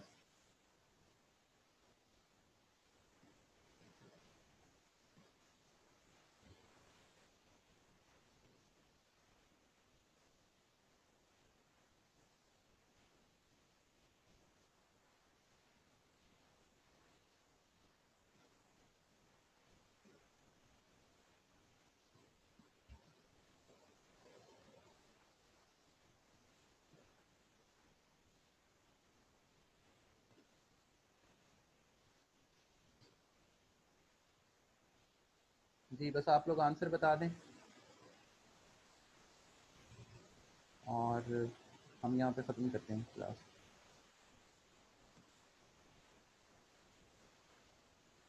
जी जल्दी जल्दी आंसर बता दें जी।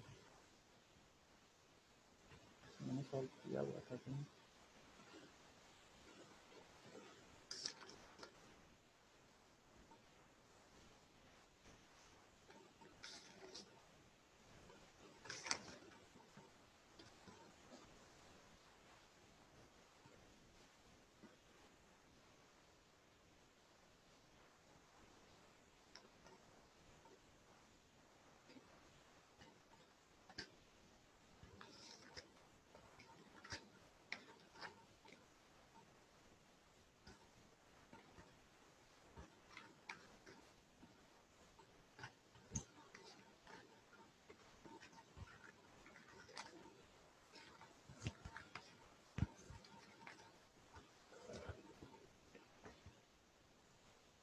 हाँ जी, बच्चों ने अगर सॉल्व कर लिया है 160 रुपीज़। ठीक है जी, मैं देख लेता हूँ आंसर ठीक है या नहीं। बाकी जिन्होंने सॉल्व, बाकी बच्चे भी जल्दी जल्दी सॉल्व करके बता दें।